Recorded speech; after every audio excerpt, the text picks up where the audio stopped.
अगर आपके घर में लगा जेट प्लांट का पौधा भी सूखने लगा है और उस पर ठंड का असर पड़ रहा है तो आपको इसकी केयर करने की ज़रूरत है। यहाँ पर हम आपको कुछ ऐसे टिप्स शेयर करेंगे जिन्हें आप फॉलो करके अपने पौधों को फिर से हरा भरा बना सकते हैं। तो hello everyone, welcome to my channel the garden corners. और जैसा कि आपको पता है कि जेट प्लांट काफ़ी एक पॉपुलर पौधा है जो लगभग हर किसी के घर में लगा होता है और फेंगशुई के हिसाब से इसे लकी प्लांट भी माना जाता है। और ये भी माना जाता है कि ये पैसे और पॉजिटिव एनर्जी का प्रतीक है। लेकिन सर्दियाँ शुरू होते ही इसकी ग्रोथ जो है वो थोड़ी धीमी होने लगती हैं और पत्तियाँ सूखकर गिरने लगती हैं। तो सबसे पहले समझते हैं कि जेट प्लांट विंटर में प्रॉब्लम क्यों शो करता है। तो टेम्परेचर जब 10 डिग्री से नीचे जाता है तो उसकी ग्रोथ ऑटोमेटिकली स्लो हो जाती है। तो इससे प्लांट जो है वो डोर्मेंट जैसा हो जाता है, ना न्यू लीव्स आती हैं ना उसमें ग्रोथ होती है। और ज़्यादा पानी, ठंडी मिट्टी तो ज़्यादातर चांसेस होते हैं रूट रॉट के। जेट प्लांट एक सकुलेंट है, इसकी पत्तियों में ऑलरेडी पानी स्टोर होता है, तो विंटर में अगर ज़रा सा भी ओवर वाटरिंग होता है तो पत्तियां गिरने लगती हैं और थोड़ी सी जो उसके स्टेम्स होते हैं वो मशी होने लगते हैं। और अगर सनलाइट कम मिलती है तो भी पत्तियां डल लगने लगती हैं और पत्तियां सिकुड़ने लगती हैं।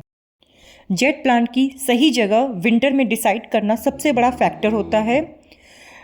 अगर इसकी बेस्ट प्लेसमेंट की बात करें तो जहाँ पे ज़्यादा रोशनी आ रही हो, ब्राइट एरिया हो और साउथ फेसिंग विंडो हो तो सबसे बेस्ट है। ईस्ट फेसिंग विंडो भी चलेगा, लेकिन वहाँ की जो मॉर्निंग सनलाइट होती है वो बेस्ट होती है जेट प्लांट के लिए। और अगर आप विंडो ग्लास के पास रखे हैं तो वहाँ पे बस आप इस चीज़ का ध्यान रखिए कि जो हवा है वो डायरेक्टली प्लांट को ना लगे। आप ऐसी जगह का भी चूज़ कर सकते हैं जो इंडोर हो, वार्म एरिया हो, ब्राइट विंडो हो। आप ऐसी जगह पे भी इस प्लांट को रख सकते हैं। आउटडोर अगर रख रहे हैं ओपन एरिया में यानी कि टेरेस पे रख रहे हैं तो किसी शेड के नीचे रखिए या आप ग्रीन नेट का यूज़ कीजिए, जिससे प्लांट जो है वो ओस से बचा रहे और ठंडी हवाओं से भी बचा रहे। जितनी ज़्यादा हम लाइट देंगे अपने जेड को उतना ही ज़्यादा ये हेल्दी बना रहेगा विंटर्स के दिनों में। तो अगर आप मॉर्निंग की डायरेक्ट 3 से 4 घंटे की अगर सनलाइट इसको मिल जा रही है विंटर में तो सबसे बेस्ट है, नहीं तो ब्राइट इनडायरेक्ट लाइट में ही इसको रखिए। और आप पॉट को लाइट के अकॉर्डिंग अगर उसके डायरेक्शन को चेंज करते रहेंगे फेसिंग को तो वो बेस्ट रहेगा, ताकि प्लांट जो है वो इवनली चारों तरफ से ग्रो करेगा। और अगर आपके वहाँ सनलाइट विंटर में नहीं आ रही है तो सबसे परफेक्ट सोल्यूशन होता है ग्रो लाइट का। तो आप ग्रो लाइट का यूज़ कर सकते हैं, जिससे प्लांट को वो परफेक्ट कंडीशन मिलती रहेगी ग्रो होने के लिए। अब बात करते हैं वाटरिंग शेड्यूल के बारे में कि विंटर में जेट प्लांट की वाटरिंग कैसे करनी है। तो सबसे ज़्यादा लोग गलती इसी बात पे करते हैं कि प्लांट को पानी ज़्यादा देने लगते हैं और प्लांट जो है वो रूट रॉट होने लगता है विंटर्स के दिनों में, क्योंकि पॉट का जो सॉइल होता है वो जल्दी ड्राई नहीं होता है इन दिनों में। तो हमेशा फिंगर टेस्ट से कंफर्म करें और जब 2 से 3 इंच सॉइल जो ड्राई हो जाए तब पानी को पॉट को पानी अच्छे से दें। और ये टोटली डिपेंड करता है कि आपके गमले की मिट्टी कितने दिनों पे सूख रही है, तभी पानी दें। कोई फिक्स रूल नहीं है कि हफ्ते भर पे देना है, 10 डेज़ पे देना है कि 15 डेज़ पे देना है। ये आपके एरिया पे डिपेंड करता है कि आपके एरिया में पॉट जो है वो उसमें मिट्टी जो कितने दिनों पे सूख रही है। सुबह का टाइम सबसे बेस्ट होता है। अगर आप वाटरिंग करते हैं तो पूरे दिन भर सॉइल जो है वो वार्म रहेगी। अगर आप रात में वाटरिंग करते हैं, शाम में वाटरिंग करते हैं तो जो सॉइल है वो ठंडी रहेगी, जिससे रूट रॉट होने के चांसेस बढ़ जाते हैं। अगर पत्तियां सॉफ्ट हो रही हैं, मशी हो रही हैं और पीली पड़ के गिर रही हैं या पत्तियों पे ब्लैक स्पॉट्स आने लगे हैं या उनकी टहनियाँ गलने लगी हैं तो ये एक ओवर वाटरिंग का साइन है। और अगर पत्ते सिकुड़ रहे हैं या कभी कभी ड्राई होकर पत्तियां फोल्ड होने लगती हैं तो ये अंडर वाटरिंग का साइन है, यानी कि पानी आप कम दे रहे हैं अपने प्लांट्स को।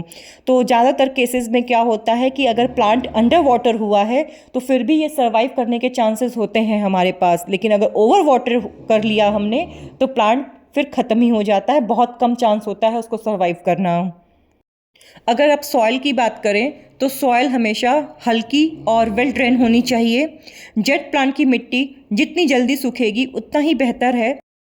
तो हमेशा अपने प्लांट को अच्छे सॉइल मिक्स में लगाइए। अगर मिट्टी भारी होगी तो ठंडक में जड़ें जो हैं वो सड़ने लगेंगी।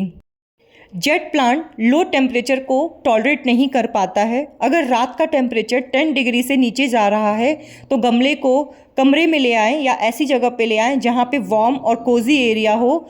गर्म हीटर के पास बिल्कुल भी ना रखें। अचानक टेम्परेचर चेंज से बचाएं और ठंड में बार बार प्लांट को हिलाने या बदलने से जो उसके रूट्स होते हैं वो वीक होने लगते हैं और फिर चांसेस होते हैं प्लांट्स के डेड होने के। अब बात करते हैं फर्टिलाइज़र की। तो जेट प्लांट को ज़्यादा फर्टिलाइज़र की ज़रूरत नहीं होती, लेकिन अगर घर में हल्की और ऑर्गेनिक खाद अगर आप इसे रेगुलर बेसिस पे देते हैं तो जो उसकी पत्तियां हैं वो ज़्यादा मोटी, घनी और चमकदार बनी रहेंगी। सकुलेंट होने के कारण जेट प्लांट को कम नाइट्रोजन और ज़्यादा पोटाश और फास्फोरस वाली खाद पसंद आती है। तो ऐसी खादें आप घर पे भी आसानी से तैयार कर सकते हैं, जैसे कि केले के छिलकों का पानी से बना हुआ खाद और प्याज के छिलकों से बना खाद, वर्मी कंपोस्ट। ये सारे जो फर्टिलाइज़र हैं वो इस प्लांट के लिए बेस्ट माने जाते हैं। और ये सारे फर्टिलाइज़र उसी टाइम पे वर्क करेगा जब टेम्परेचर में वार्म रहेगा।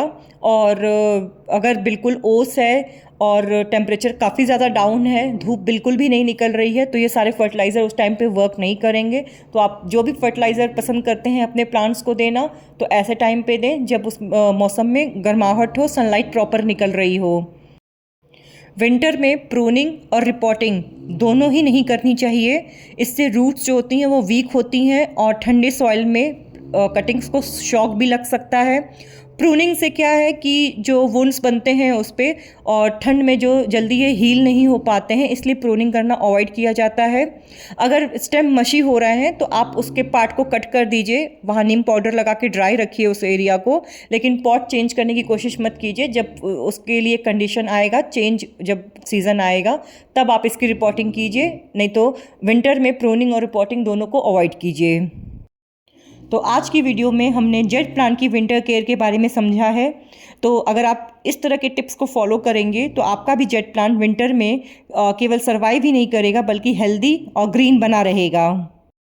वीडियो पसंद आया है तो लाइक करें, कमेंट करें कि आपका जेट प्लांट किस स्टेट में है और चैनल को सब्सक्राइब करना ना भूलें।